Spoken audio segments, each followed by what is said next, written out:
All right, Shalom. First and foremost, want to give all praises, honor, and glory to Abba Shemel Shai. Want to give double honors to the apostles of Great Millstone that do rule well. Salutation to the men of the hopeful and sincere elect. There's your brother Makazar from the Trinidad camp. Just want to do a little edification on Romans chapter 11. All right. But before I go into Romans 11, I just want to read a little bit of information that I looked up here. It talks about introductions and conclusions. All right. So let's get into it. It says introductions and conclusions are important components of any essay. It says they work to bookend the argument made in the body paragraphs by first explaining what points will be made in the introduction and then summarizing what points were made in the conclusion. All right. So introductions and conclusions. In every statement, you always introduce what you're going to speak about, and then you have the conclusion, right? It says introduction. It says an introduction is typically the first paragraph. So remember this. The introduction is the first paragraph of your paper. The goal of your introduction is to let your reader know what he or she can expect from your paper. While there is no one formula for writing a good introduction, in general, an introduction should do the following: attract the reader's attention. Begin your introduction with a hook that grabs your reader's attention and introduces the general topic. Here are some suggestions on how to create a hook. State an interesting fact or statistic about your topic. Ask a rhetorical question. Reveal a common misconception about your topic. Set the scene of your story. Who, when, where, what, why, how. Remember these. All right. This is Romans 11 verse 1. This is the introduction. I said then, hath Yahweh cast away his people? Yahweh forbid. For I also am an Israelite of the seed of Abraham, of the tribe of Benjamin. In Acts 22, Paul said, I am a man that is a Jew, born in Tarsus in the city of Sicilia. All right, so Paul was an Israelite born outside of Israel. Basically, he had a Roman citizenship. He was a Roman citizen. He was born as a free Roman. So Paul's introduction started out, I said then, hath Yahweh cast away his people?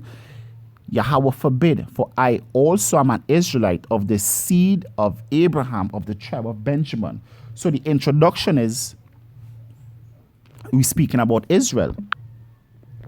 It says what? Begin your introduction with a hook that grabs the reader's attention. State an interesting fact. We're speaking about Israel. Ask a rhetorical question. Did the Most High cast off his people? Reveal a common misconception. No. The Most High had not cast away his people. All right? It says Yahweh had not cast away his people, which he foreknew. What the scriptures said? How he maketh intercession to God for Israel, saying, Lord, they have killed thy prophets and dig down thy altars, and I am left alone, and they seek my life. All right. It says, but what said Yahweh? What said the answer of Yahweh unto him? I have reserved to myself 7,000 men who have not bowed the knee to the image of Baal. Even so, then at this present time also there is a remnant according to election of grace. So now the Most High had not cast off Israel. And the reason why they were thinking that the Most High had cast off Israel is because, let's go to Romans chapter 9. Let's go to Romans chapter 9. And I believe is I'll go straight to 24. This is Romans 9 and 24. It says, even us whom he had called, not the Jews only, but also of the Gentiles. Now, mind you, when the word Gentile was first translated, it was translated as ethnos and ethnikos. meaning nation or heathen nation. All right? The word Gentile was never translated as non-Israelites. The Jews, they got that name. Judah, Benjamin, and Levi got that name while they were under the Babylonian Empire. The other tribes, they were scattered abroad. All right? So it says, even us whom he had called, not of the Jews only, but also of the Gentiles. Notice they are Israel and Jews. Two houses. He never here mentioned Israel. All right? The Gentiles were the Israelites that were scattered. Hence, when you go back, he said that the Lord had not cast off his people. The Jews, in Ephesians, it said they were all broken on the middle wall of partition, which is what the commandments. So they basically looked at the scattered Israelites as heathens because they were keeping the customs of the heathen. When you go into First Maccabees, you will see this, that plenty of the Israelites, they forsook the laws and kept the ways of the heathen. It says, as he said also in Hosea, which is Hosea, I will call them my people, which were not my people, and her beloved, which was not beloved. And it shall come to pass that in the place where it was said unto them, ye are not my people, there shall they be called the children of God. Isaiah also cried concerning Israel, though the number of the children of Israel be as the sand of the sea, a remnant shall be saved. So we're still talking about Israel here. So now Paul made reference to Hosea, right? Let's go to Hosea chapter 1. This is Hosea chapter 1, verse 5. Listen, as it shall come to pass at that day that I will break the bow of Israel in the valley of Jezreel.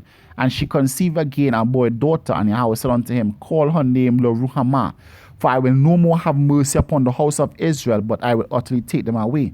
And that is when he took the 10 tribes away in 722 BC under Shalmaneser the fifth. It says, but I will have mercy upon the house of Judah, the Jews. So we see here to have two houses of Israel. All right? And I will save them by Yahweh their God. I will not save them by bow, nor by sword, nor by battle, by horses, nor by horsemen. It says, now when she had weaned Lo-Ruhamah, she conceived and bare a son. And then Yahweh said, call his name Lo-Ami, for ye are not my people, and I will not be your God. Yet the number of the children of Israel shall be as the sand of the sea, which cannot be measured nor numbered. And it shall come to pass that in the place where it was said unto them in the Americas and scattered throughout the whole world, they call us Negroes, they call us Indians, they call us all sorts of names except Hebrew Israelites. The place where it was said unto them, ye are not my people, there shall be said unto them, ye are the sons of the living God. So now, when you go back to Romans 9, it says, as he said also in Hosea, I will call them my people, which were not my people, and her beloved were not beloved. So Paul in Romans 9 was speaking about Israel. All right? Hence the reason when you go back to Romans chapter 11, Paul have to break it down to them. The Lord did not cast off his people, which he foreknew. He talks about Israel that was afar off and Israel that near. All right? The Lord had made them one. Ezekiel chapter 37, he made them one stick. So now the Lord is bringing us back into one. This is what Romans 11 about. This is what the wild olive tree is about. All right? This is what the wild olive tree is about. It's about the Lord, Yahweh Hashem Yahushai, taking Israel, just like the prodigal son, taking Israel that was scattered off, that went away worshiping other gods. All right? And you know, to drive the nail even more, the 10 tribes, they were brought in this time. All right? In the time of Paul, the 10 tribes, they were over in the Americas. So the ones that Paul were going to was Judah, Benjamin, and Levi that got scattered under Antiochus Epiphanes.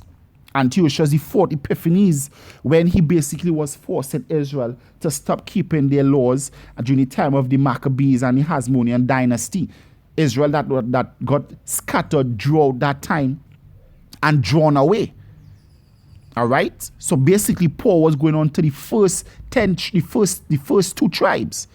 All right. The 10 tribes came in these last times when all Israel came back together.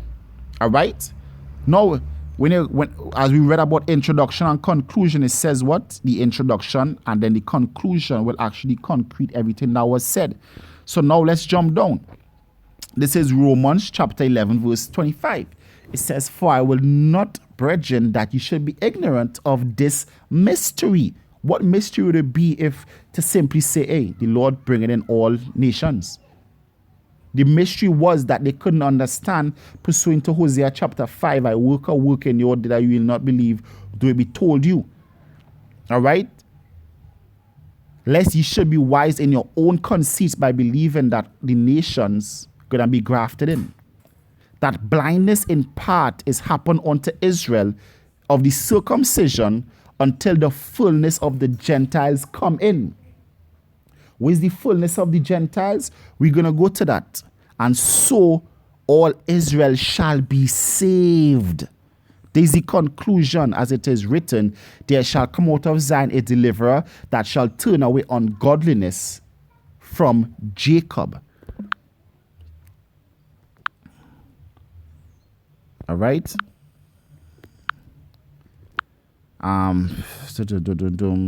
Believe is Isaiah chapter 42.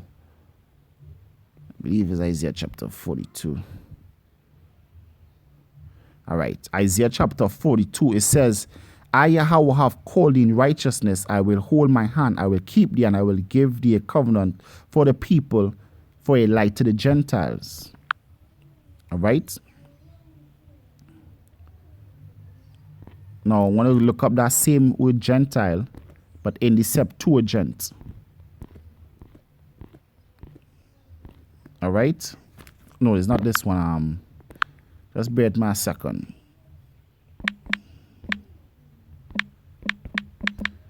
I wanna prove something here too. All right, Isaiah 49 and verse 6. My bad. It says, and he said, it is a light thing that thou shouldest be my servant to raise up the tribes of Jacob and to restore the preserved of Israel. I will also give thee for a light to the Gentiles, that thou mightest be my salvation unto the end of the earth. So now let's look up the word Gentile. Let's look up the word Gentile in the Greek. All right, here you have diaspora. And when you look up the word diaspora, it says a scattering, dispersion of Israelites dispersed among foreign nations, of Christians scattered among the Gentiles. So this is the blindness in first had happened unto Israel until the fullness of the dispersion of the diaspora comes in. Let's go down. It says what? John 7 and 35. So we know now the diaspora is Israel that was scattered. Then said the Jews among themselves, whither will he go that we shall not find them? Will he go to the Israelites that is dispersed among the Gentiles and teach the Gentiles? James 1 and 1. James, a servant of Yahweh and of the Lord Yahweh Shai, Mashiach, to the 12 tribes that was scattered abroad, the dispersion. 1 Peter 1 and 1. Peter, an apostle of Yahweh Shai, Mashiach, to the strangers scattered, the dispersion, the diaspora, the Israelites scattered throughout Pontus, Galatia, Cappadocia, Asia, and Bithynia. Acts chapter 5. When you go to Acts chapter 5, who you think were the devout Jews coming to keep the Feast of Pentecost? Which, when you look up the word Pentecost is actually the Greek. You know what? Let me prove it. Let me prove it.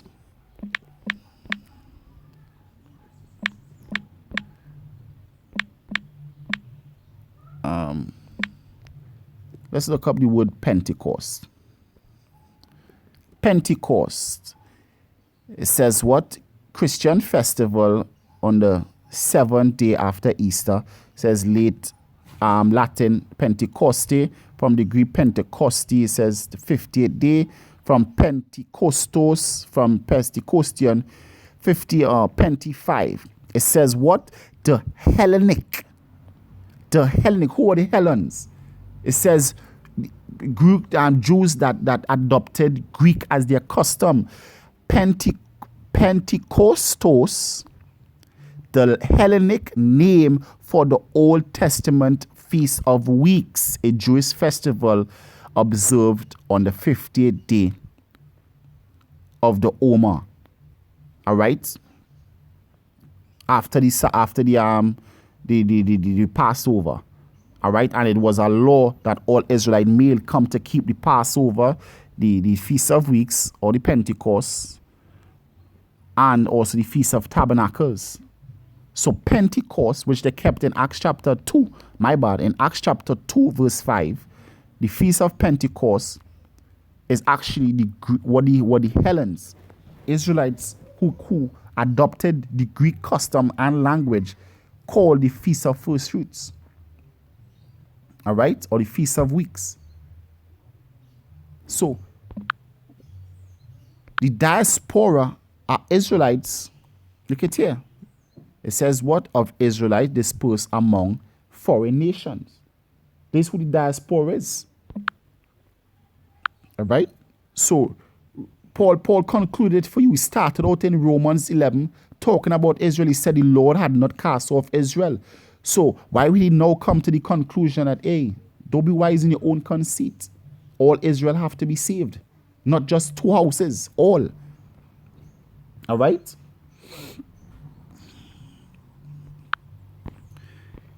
This is 2 Maccabees chapter 1 and verse 27. It says, gather those that are scattered from us. Deliver them that serve among the heathen. Look upon them that are despised and abhorred, and let the heathen know that thou art our God. Punish them that oppress us, and with pride do us wrong. Plant thy people again in thy holy place, as Moses has spoken. So the Lord was always for Israel. All right, Acts chapter 11, the wild olive tree, the Gentiles, all these things they are speaking about. Not Acts chapter 11, Romans 11, even Acts 11. All right, there's the spirit. Acts chapter 10 going into 11. All right, they were speaking about the Israelites that were scattered. All right, the Lord is buying back his people. There's the final precept here. This is Isaiah chapter 14 and verse 1. It says, for the Lord will have mercy upon Jacob, the scattered Israelites, and will yet choose Israel, and set them in their own land, and the strangers shall be joined with them, and they shall cleave to the house of Israel. Now, when you look up the word stranger, let's go to it, because, you know, some people are going to say, well, you see, look at the strangers. So let's go to it. Let's go to it. This is Isaiah chapter 14. And it says strangers, right? So the strangers are going to be joined with them. So you see, look, the strangers, the Gentiles, the mixed multitude joining with them. All right? So it says what? And the strangers, see here, Ga. Ga, when you look up the word Ga, it says what? A sojourner. Of foreigners in Israel, though concede rights. Foreigners in Israel. All right? So just like an Israelite born out of the land of Canaan, because Canaan is the land of Israel. All right? See if we could find that word in the Greek.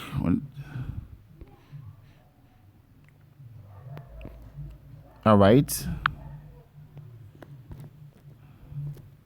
Let's see if we could find that Greek word.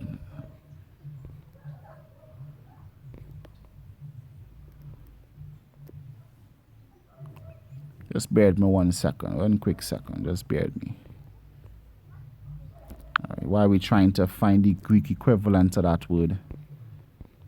Strangers. So we have Israel.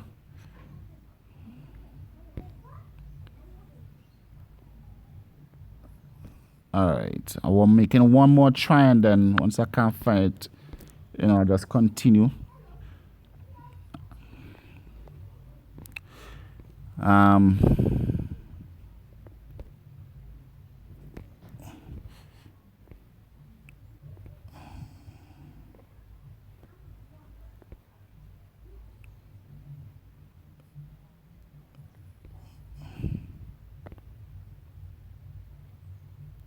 You know what?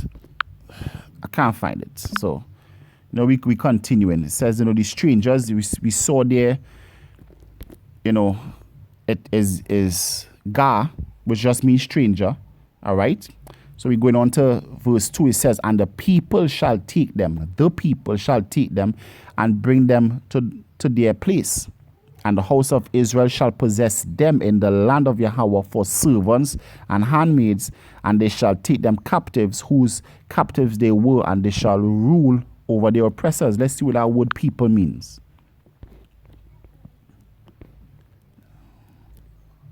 All right, so it's just just means people. All right, kindred. And this is the other people, as the scripture says, as the other people which also come of Adam. All right.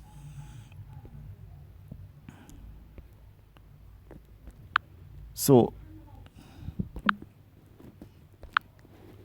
when you go back to Romans 11, so we start back at the top. I say then, at Yahweh cast away his people, Yahweh forbid. The Lord didn't cast off Israel, so he didn't forget about Israel to bring in the other nations. And you church people need to get this right. The Lord was always for Israel, is for Israel, and will always be for Israel, which are the Negroes, Latinos, and Native Americans. All right? And you people are going to see in the last time when the Lord come out, when he deliver the seed of Jacob and put all the other nations in captivity. All right? So with that, I hope it was edifying. I want to give all praises, honor, and glory to Abba Shemi and Shai. I want to give double honors to the apostles of great ministry and do well. Salutations to the men of the Hope Land, saints elect. This is your brother Makazar from Trinidad. Come saying Shalom and stay strong. Shalom.